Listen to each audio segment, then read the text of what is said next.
chocolatey taste.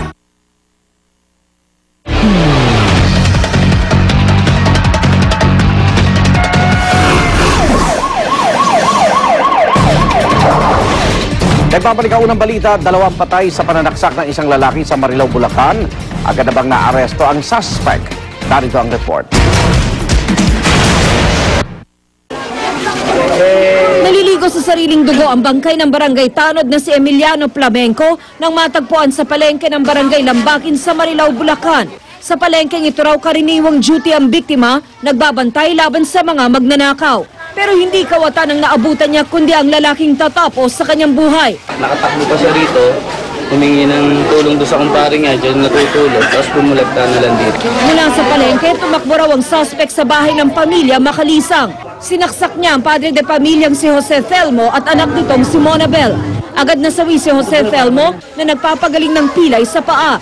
Sugatan naman si Monabel. Sa tulong ng mga testigo, nakilala at naaresto ang suspect na si Gilbert Kapinig sa bahay nito. Namamaga ang kanyang mukha matapos umanong bugbugin ng taong bayan. Yung paglalawin ng pagdila po, paano ginalaw? Pinanatang po. Binabasos daw po yung asawa niya nitong isa sa mga biktima at pati yung magulang niya. At nung araw na nga po yun, siya po ay sinuntok. Nahaharap ang suspect sa kasong double murder at frustrated homicide. Para sa unang balita, Tina Panganiban Perez reporting. Isang hinihinalang karnaper, patay sa shootout sa Imus, Cavite. Tinangka pa sanang tumakas ng suspect pero dahil sa traffic, naabutan siya ng mga pulis. Narito ang report ni Jay Sabale. Basag ang windshield at mga bintana ng itim na kotseng ito matapos makipagbarilan sa mga pulis. Ang driver nito na isa umanong carnapper. Patay ang driver na nakilala si Cedric Barles. Narinig lang po namin yung putok 6. Tapos pagtingin na po namin dito, paglabas namin, nakita na po namin yung kotse dyan. Tapos yun, may nakita namin na may binaril dyan na sa loob yung patay. Ayon sa mga otoridad, bandang alas 5 ng hapon nang may nakapansin sa isang kotse na walang plaka na animoy inabandona sa loob ng isang subdivision sa Imus, Cavite. Pero makaraan lang daw ang 3 oras, inilabas ito ng subdivision ng nooy di pa nakikilalang driver. Ayon sa mga pulis, UMT 624 ang plaka nito sa harapan pero dahil walang plaka sa likuran, kaduda-duda ito. Kaya't agad silang naglatag ng isang dragnet para maharang ang pumuslit na sasakyan. Naabutan ng mga otoridad ang kotse na nakaparada sa dulo ng isang kalye na kung tawagin ay kalsadang bago sa Imus, Cavite rin. At kinakabitan daw ito ng plaka sa likuran ng driver nito. Sumakay ganito sa kotse at humarunot patakas. Pero dahil sa matrapik ang lugar, naabutan siya ng mga pulis. Kinakalampag na yun, ayaw pa rin tumigil. Hanggang sa pangalawang pagkakaabot sa kanila, nang umakmong lalaban yung driver, kaya pinutukan ng ating mga kapulisan. Para sa unang balita, Jay Sabale, reporting.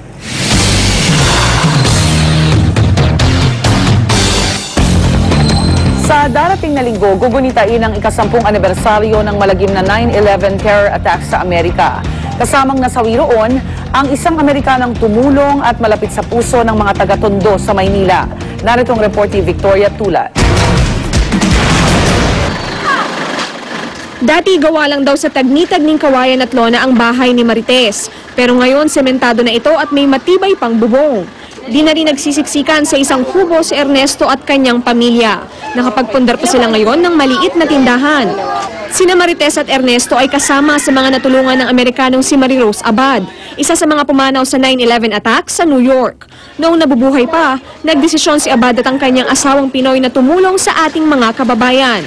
Itinayo ang Marie Rose Abad Village sa Baseco Compound sa Tondo noong 2005. Ang malaking pagbabago po kasi dati walang mga ilaw yung mga tao, wala pong mga tubig. Humigit kumulang 200 pamilya ang natulungan ng mga Abad sa 46 na bahay na kanilang ipinatayo. Nagpagawa rin sila ng preschool. Sa tulong ng mga volunteer, pinagaganda pa ang komunidad. Ayon sa mga residente, binago ni Abad ang kanilang buhay. Sa September 11, magpapamisa sila para alalahanin ang ika-10 anibersaryo ng kanyang pagkamatay. Nagpapasalamat po ako kay Marie Rose Abad po dahil sa malaking tulong na po ito sa akin. Dati, ang daan namin tulay.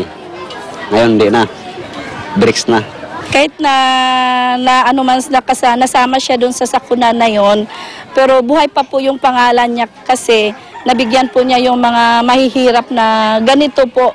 Para sa unang balita, Victoria Tuled, reporting.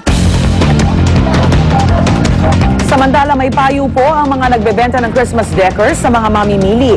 Mas mainam na mamili na ng mas maaga dahil bukod sa iwas siksikan, ay magkakaroon pa kayo ng diskwento. Naritong report ni Jamie Santos. Sa tindahang ito sa Depitan Street, Quezon City, nagkalat ang mga tindahang Santa Claus na favorite ng mga bata. Iba-iba ang pose. Ang Santa Claus chimes na ito, mabibili sa halagang 350 pesos, pero pwede itong tawaran ng 300. 50 pesos naman ang mga Santa Claus na ito na pangsabit sa Christmas tree. 500 pesos ang candy holder na ito pero pwedeng tawaran ng 450. 500 pesos din ang mga cute na Santa Claus na ito na nakaparachute. Kung di naman problema ang budget, ang malalaking Santa Claus na ito mabibili sa halagang 3,000 hanggang 5,000 pesos. Mas na-appreciate po natin na yung Christmas habang papalapit siya kung meron po tayong nakikitang mapalamuti. Nag-uumapaw naman ang mga tindahang parol at iba pang dekorasyong pamasko sa tindahang ito sa Delpan sa Maynila. Kahit Setyembre pa lang, nagsimula na silang gumawa at tumanggap ng mga order. Bukod sa maganda, matibay raw ang tinda nilang parol. Higit sa lahat, maipagmamalaki dahil Filipino-made at gawa sa mga lokal na material. Mainam daw na ilang buwan bago ang Pasko ay simula ng pamimili ng mga Christmas decor para makadiskwento. Sa ngayon, ang bentahan nila ng mga parol mula 700 hanggang 5,000 pesos depende sa laki at disenyo. May iba pang dekorasyong mabibili rito gaya ng starlet na pwedeng isabit sa bahay. 800 pesos ito. Mas mura pa po yung ngayon kaysa sa December po. Para sa unang balita, Jamie Santos reporting. Mountain climber, pinangangambahang nalunod matapos tangayin ng rumaragasang ilog sa Rodriguez, Rizal.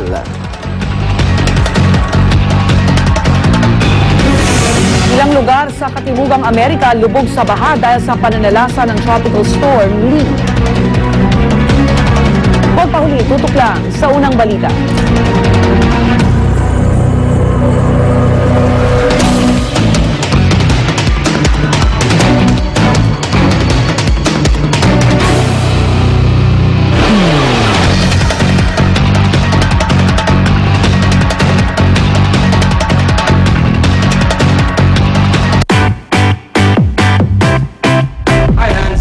Hi, Dito Hunter. May food po ba tayo? Hay nako! Sa kaka-angry birds mo, hungry boy kang tuloy. Naku, Hunter, tuwan mo itong bagets na to. Di ba, mista ka na